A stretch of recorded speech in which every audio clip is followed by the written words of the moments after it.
United Nations begins emptying oil from safer tanker to prevent catastrophic spill in the Red Sea.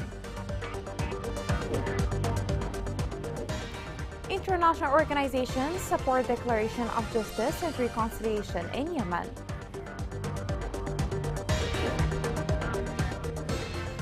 Yemen forces tighten security measures around the headquarters of world agencies in Taiz.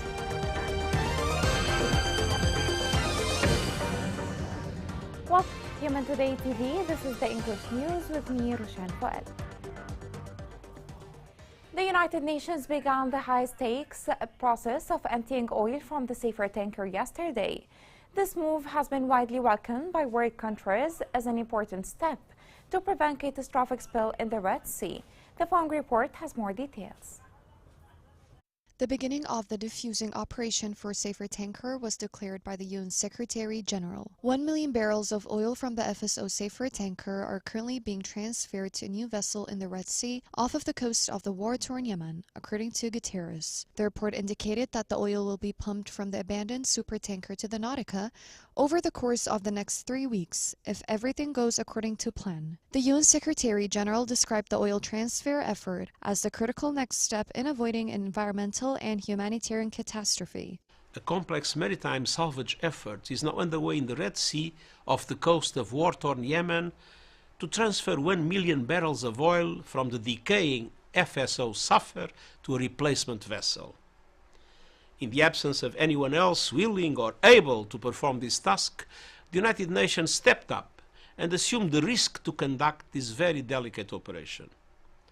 This is an all-hands-on-deck mission and the culmination of nearly 2 years of political groundwork, fundraising and project development.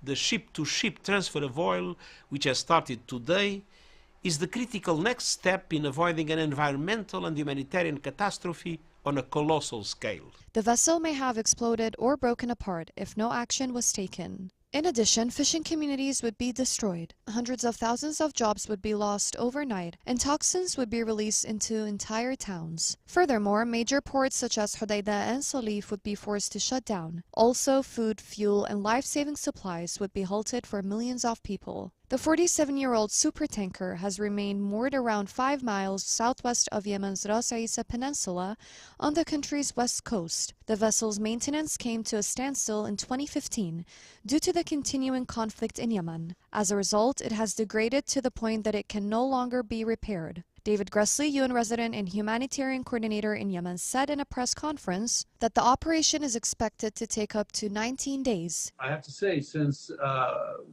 arriving here on the 30th of May, the Endeavour, the Smith Salvage has done everything possible to stabilize the FSO Safar, the vessel right behind me, to make sure that the transfer will be as safe from an environmental point of view as well as from a personnel point of view.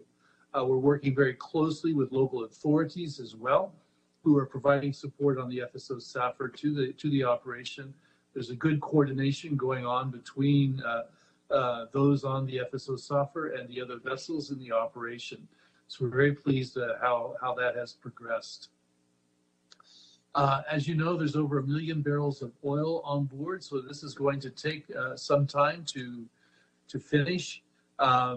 We will know shortly how much we have actually moved today.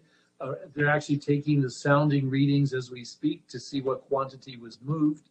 But we do expect that this will take approximately 19 days to move the 1.1 million barrels off of the vessel. Despite many warnings about the life-threatening dangers presented by the deteriorating ship, including one issued to the United Nations Security Council in June 2020 by the head of the United Nations Environment Program, it has taken years to finalize a plan to remove the 1.1 million barrels of oil. Approximately $20 million are required to complete the operation, which will include cleaning the FSO Safer, as well as removing any lingering environmental damage to the Red Sea.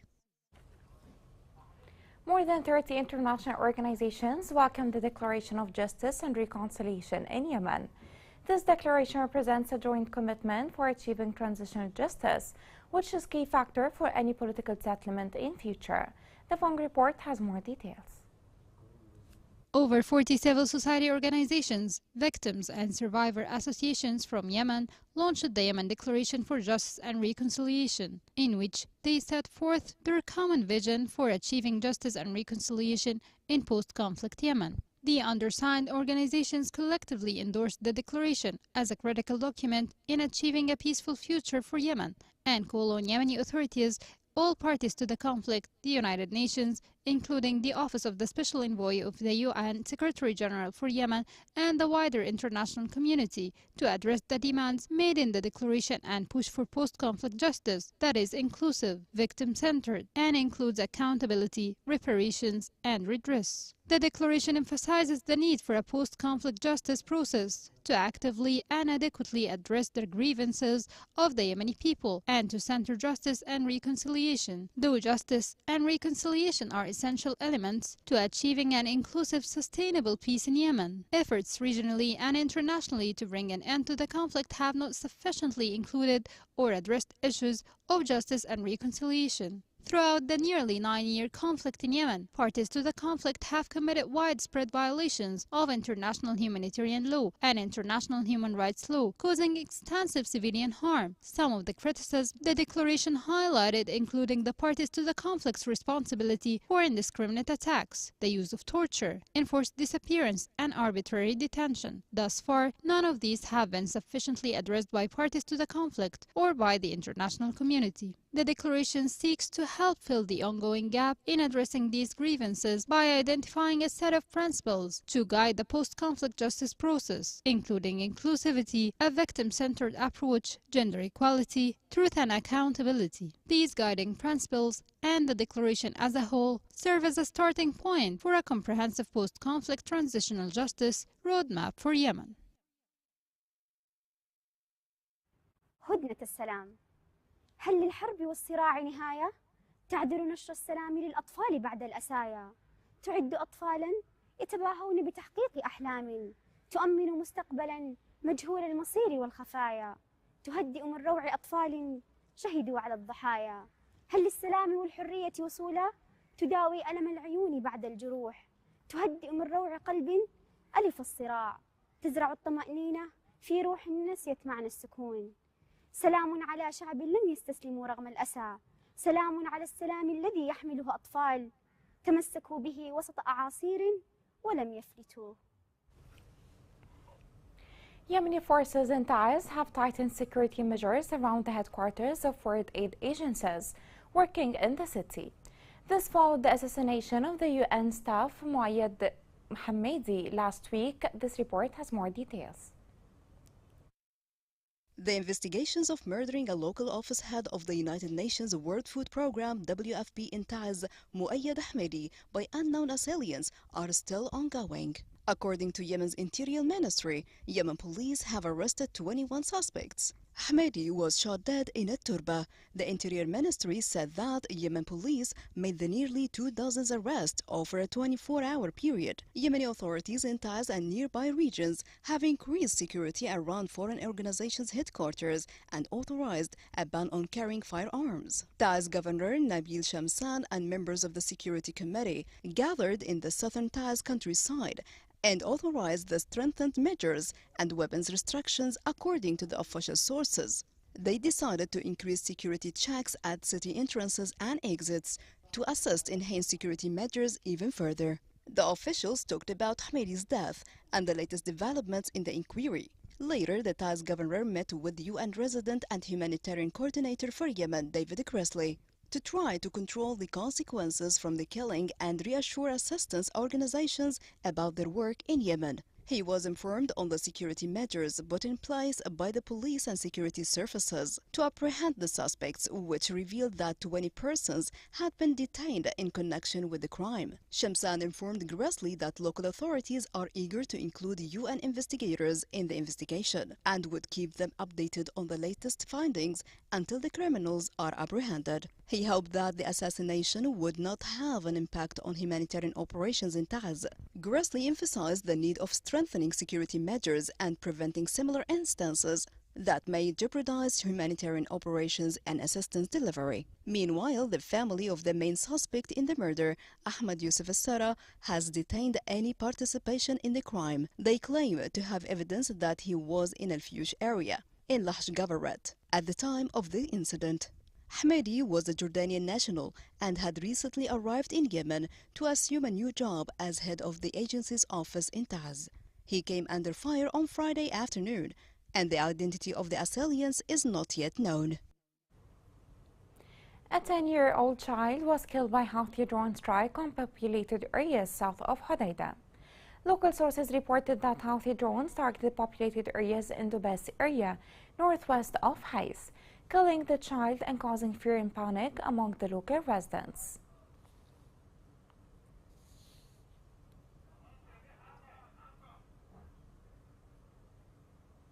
Yemeni Network for Defending Rights and Freedoms revealed the names of the Houthi officials involved in looting lands in Sana'a. The Houthi militia issued orders to seize vast lands for citizens under the pretext that these lands are owned by a housing association, which the people deny.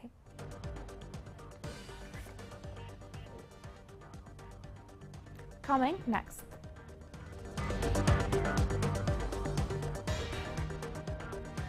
Angry rallies in Taiz to protest hard living conditions and collapse of currency.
Welcome back.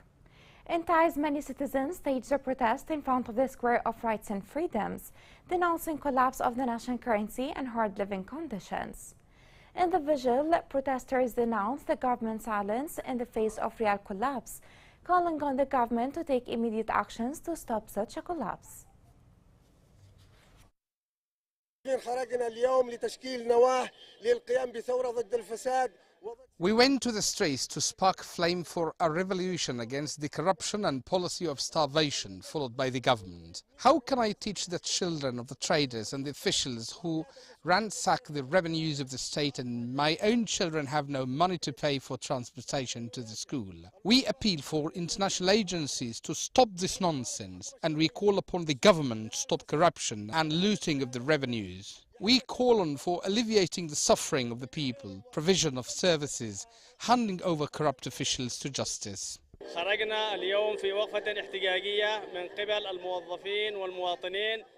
We've stayed this protest to put an end to the high prices that burden the people in Taiz. High prices have become unbearable. The salary is not enough to pay a bag of sugar or wheat. What about those people who have no income and they are not employees? Employees are collapsing, and after them there are the workers and those who have no income. We call for fixing the price of the Yemeni Rial against other currencies and to stabilize the prices of goods.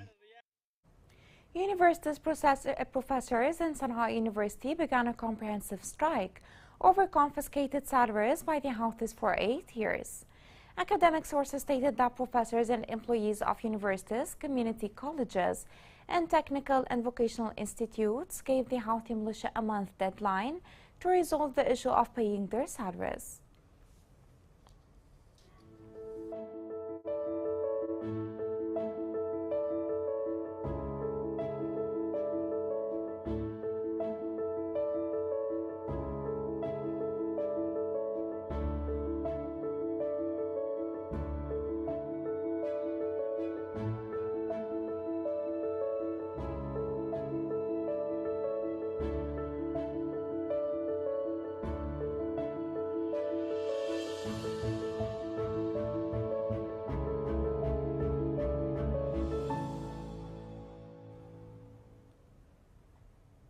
Thousands of families in Sana'a and other cities suffer from an acute drinking water crisis.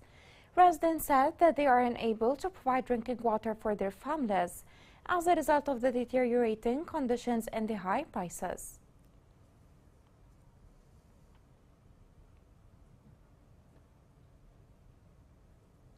The Food and Agriculture Organization reported that June witnessed a significant increase in food insecurity in Yemen compared to the previous 2 months of the same year. The FONG report has more details. A recent United Nations report revealed a significant increase in food insecurity in Yemen during last June, with expectations that the situation will continue until next September due to the combination of many economic, climatic, and humanitarian factors. The Food and Agriculture Organization said in its quarterly report on food security in Yemen that the month of June witnessed a significant increase in food insecurity compared to the previous 2 months of the current year.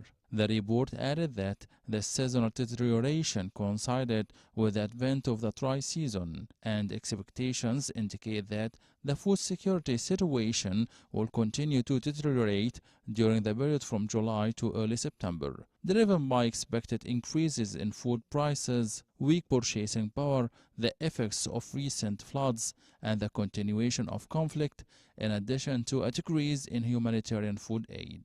The report indicated that the continuing effects of the war in Ukraine will exacerbate the situation of food insecurity in Yemen due to the expected severe shortage of wheat flour and the sharp rise in bread prices in response to the decrease in imports inflows after Russia's withdrawal from the Black Sea Grain Initiative. Economists have warned that the end of the Black Sea Initiative will lead to a significant rise in the prices of wheat, flour, bread, and other commodities and worsen the problem of food security in Yemen. They stressed that the lack of food supplies will result in indirect effects on the lives of millions of people, especially the poorest groups, which will severely affect them in the areas of health, education, and social cohesion. Last June, the Yemeni government confirmed that Yemen's food stock of wheat and basic materials is enough for about 4 months.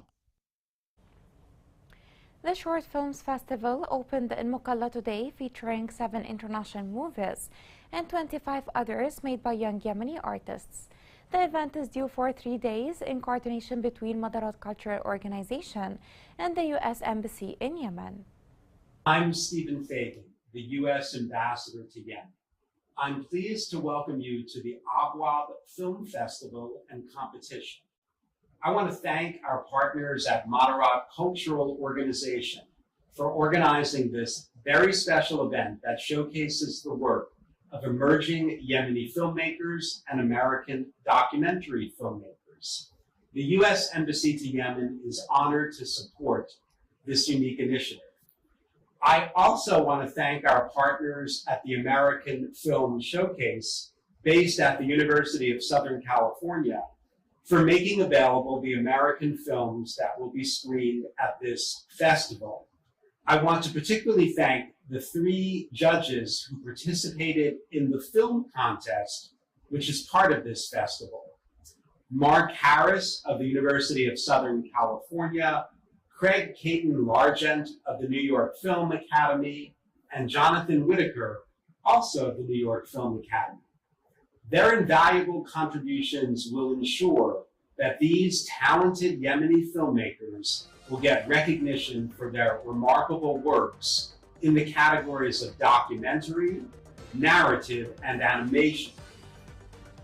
Here is a reminder of the main headlines. The United Nations begins emptying oil from safer tanker to prevent catastrophic spill in the Red Sea. International organizations support declaration of justice and reconciliation in Yemen.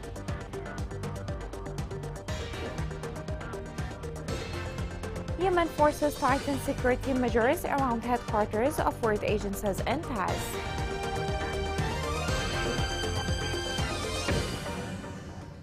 This is the end of the news. It was Roshan Fouad. See you soon.